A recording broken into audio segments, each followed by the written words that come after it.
adobong puso ng saging sa gata.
Chili.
Wada ka.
Bili ulit ng gata, kulang itong isa.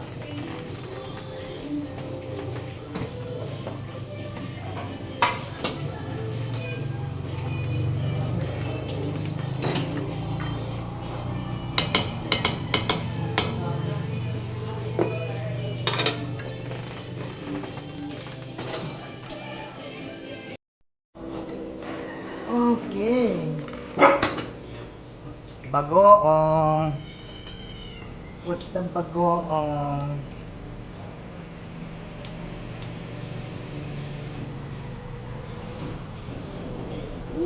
Bagoong.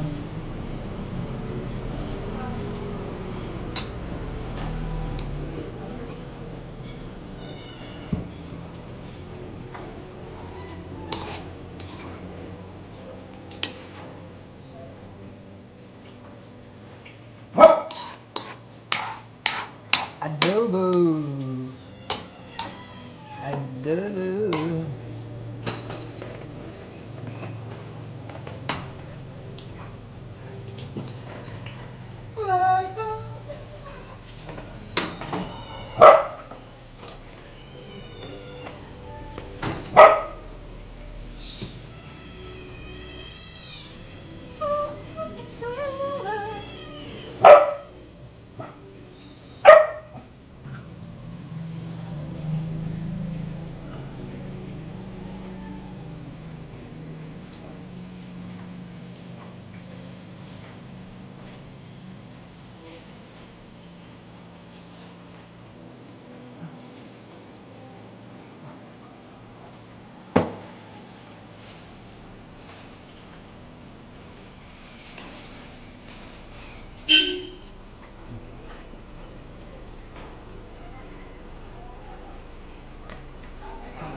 Oh gosh.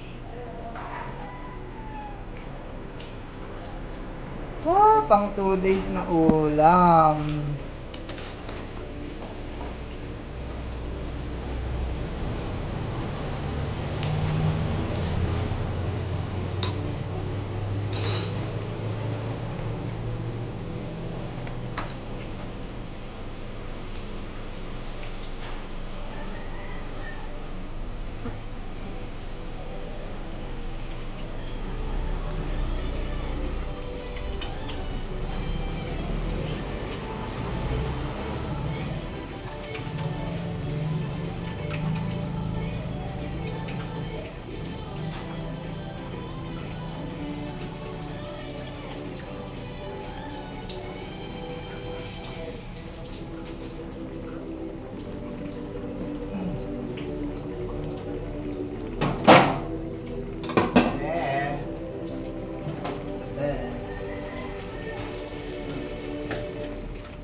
Mm. Yes, baby. Ano man? Promise naman.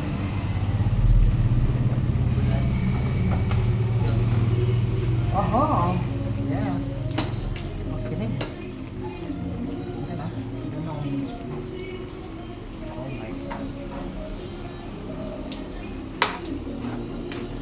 Mm.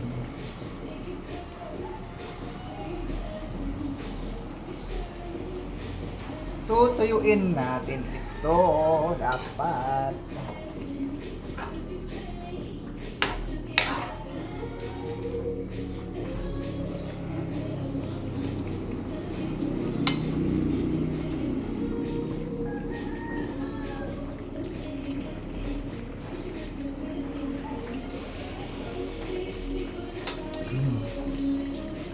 Kulang sa alat.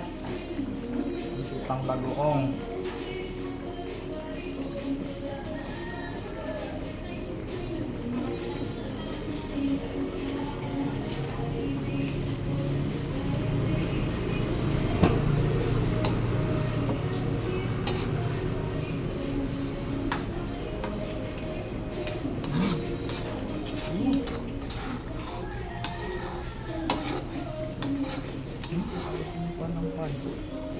Isa lang.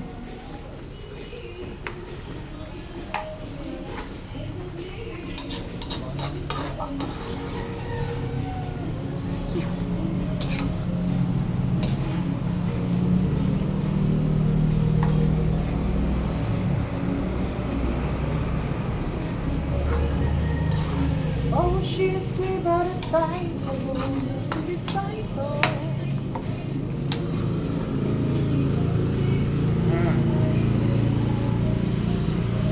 Aba.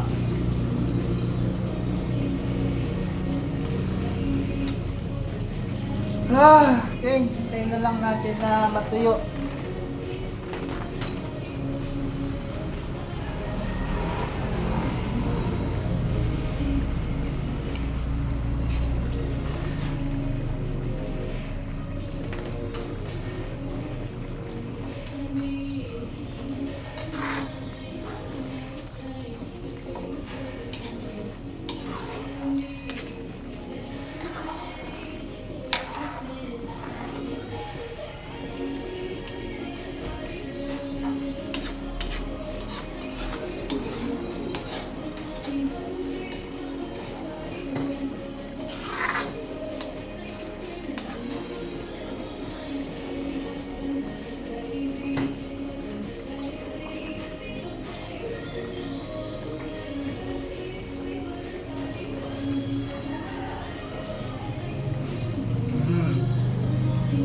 Good.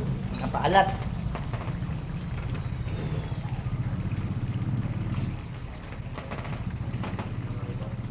Napaalat. Konting suka, baby.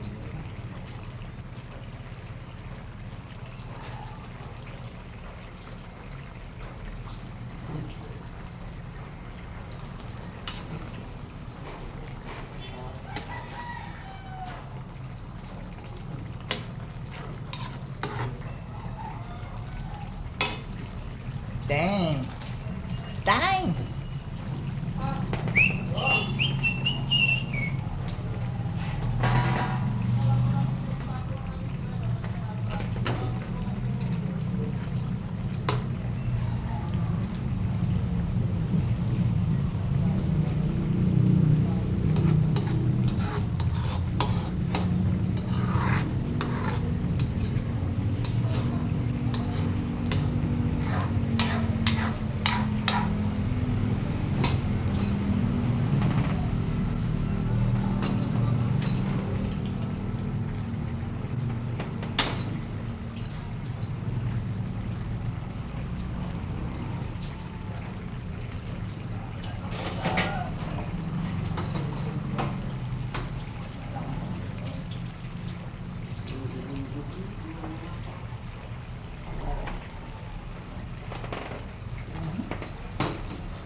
Wow.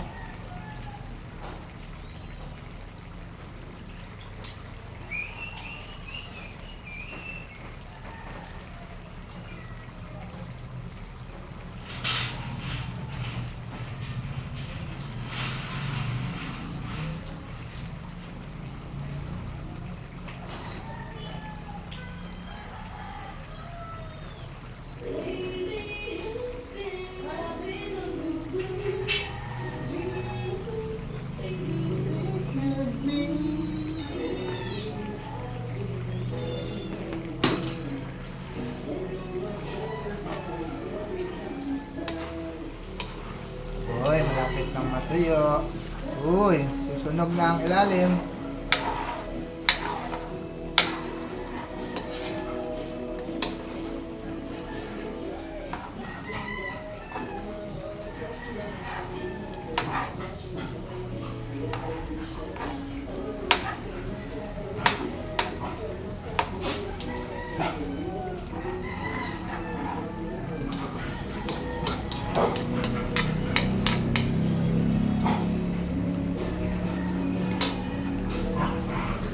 Oh, lapit ang matuyo. Lapit ang matuyo.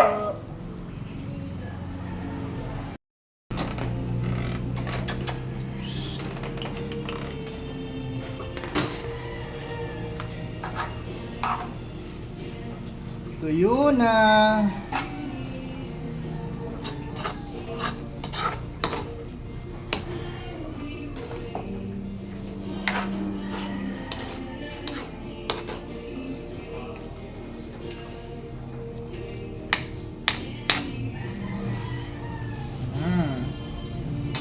Okay na yun. Huwag na itong masyadong paglangisin.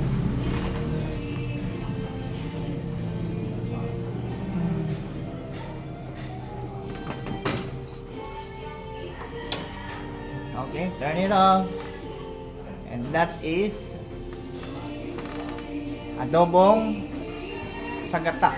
Adobo sa gata, puso ng saging. With beef and what's more? Eggplant. Thank you.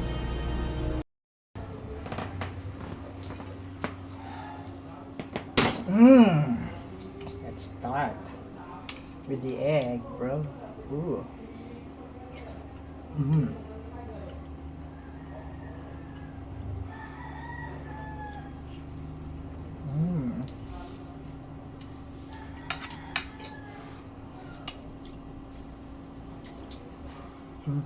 So creamy.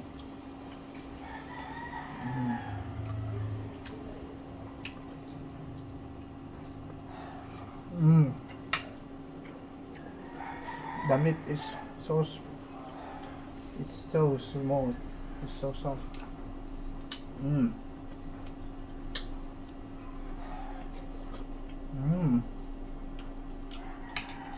It's breaking down, huh? Look at all this.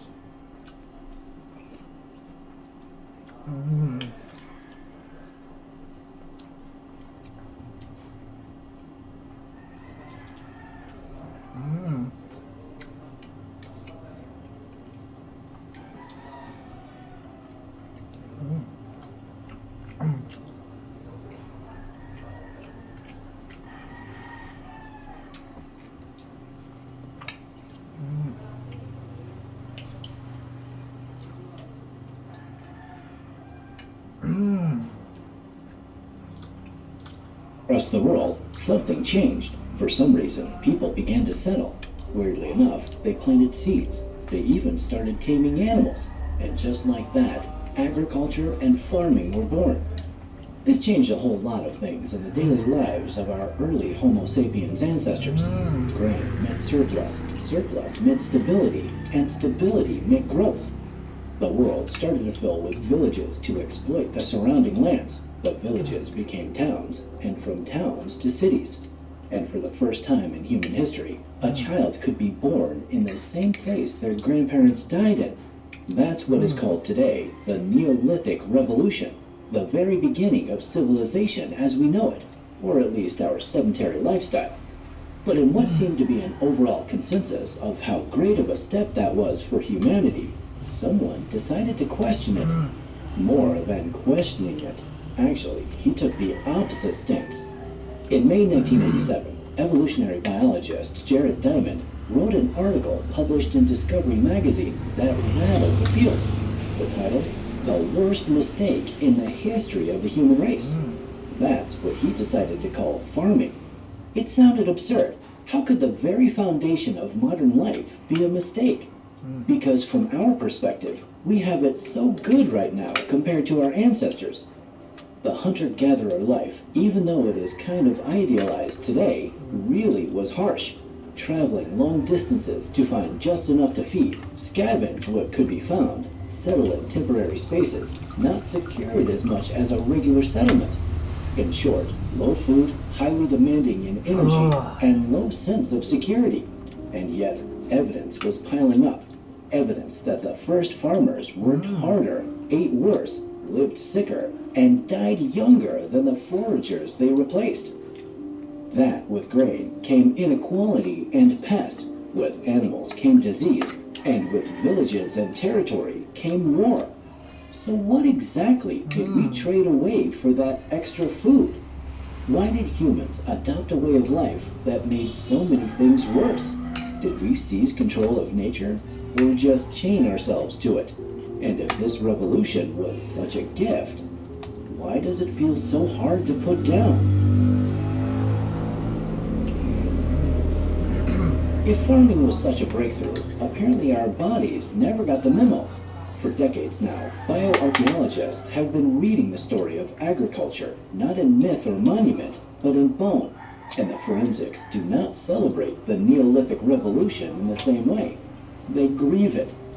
Across sites in Europe, the Near East, Africa, and South Asia, human remains from both pre-agricultural and early agricultural layers tell a clear repeating story.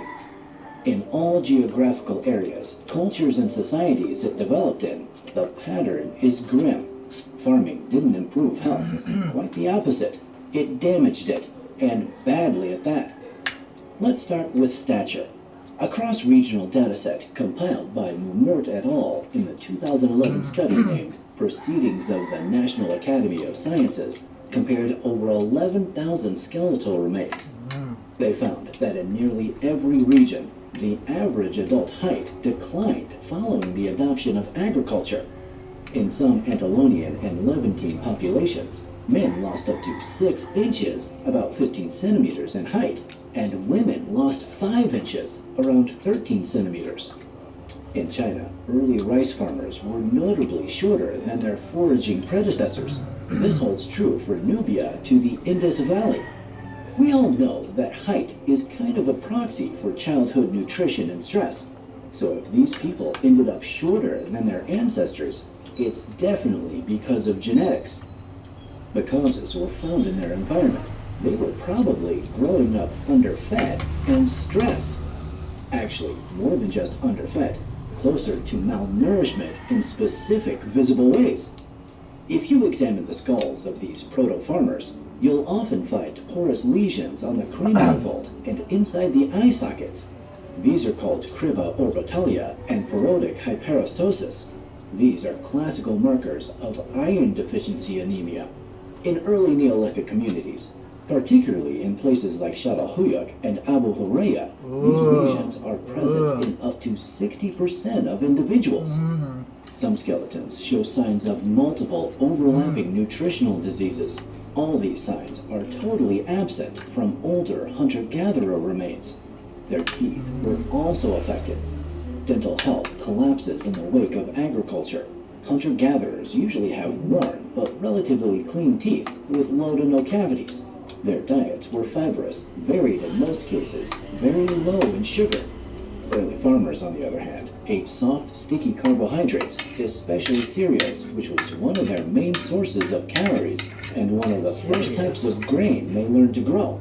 Results were telling. A spike in dental care, enamel hypoplasia, which is a sign of childhood stress that appears on teeth, and finally periodontal disease. At the site of Ganj Dareh in Iran, roughly 10,000 years old, over 80% of adult skeletons showed signs of dental pathology. In Neolithic Nubia, excavations found that nearly every adult molar was decayed or abscessed. Some skulls have visible holes where tooth infections burrowed through the jawbone, most probably rotten all the way to the bone. Today, we don't die from these. Well, at least not usually. But back then, this was deadly. Just for reference, back to a day where we had evolved to dentistry like 20th century methods, people like Hugo Boss, Franklin Delano Roosevelt, or even as recent as 2023, the NFL player Mike Williams, who used to play for the Tampa Bay Buccaneers, like 2 years ago. So now imagine the state of the mouth of these early farmers. But it wasn't stopping at all the already quite crippling afflictions we've stated previously. There's more, because these are all indirect consequences. The more direct ones are the sufferings from labor. The shift to repetitive, labor-intensive farming left marks across the entire skeleton. Inhabitants of Çatalhöyük show advanced degenerative joint disease in the spine, knees, and ankles, even in young adults, probably spending hours per day bending over to plant, cut, and finally harvest the cereals wasn't a good thing for your body. But the work isn't quite finished yet, and their big toes are showing it. It's often twisted, possibly from kneeling during hours of grinding grain with stone tools. Bones in their forearms show enthesopathies, signs of muscle tearing from repetitive strain. This was everything but leisure gardening. This was physical punishment on a dietary budget of nutrient-deficient forage. And all of this raises an even deeper contradiction. Farming was supposed to free us from hunger, from scarcity, from the constant motion of the hunt. But when we look at the actual people who made that transition, what we see isn't freedom. We see stunted children, inflamed jaws, collapsing vertebrae. We see disease and decline, generation after generation. So the question isn't why did we farm? It's how long did it take to forget what we left behind? Why were people not going back to their previous lifestyles that left them in much better conditions?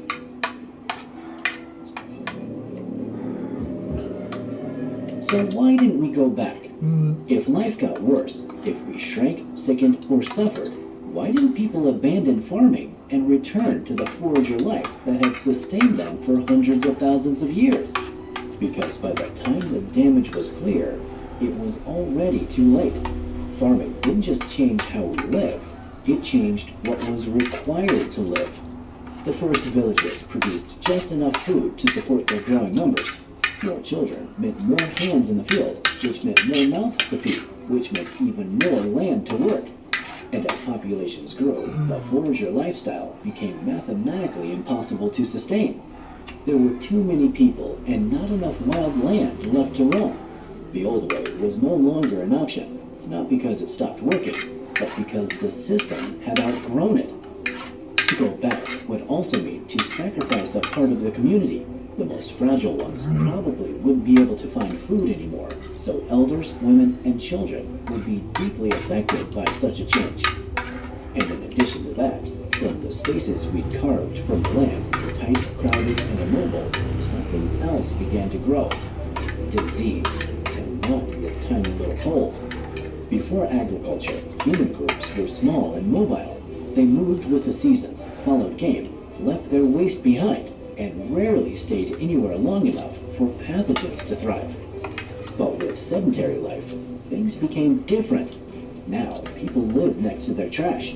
They started to sleep in rooms with animals because they had nowhere to put them. They drank from the same wells they washed in. The population density spiked, and with it, so did infection. Villages became the perfect breeding grounds for viruses and bacteria.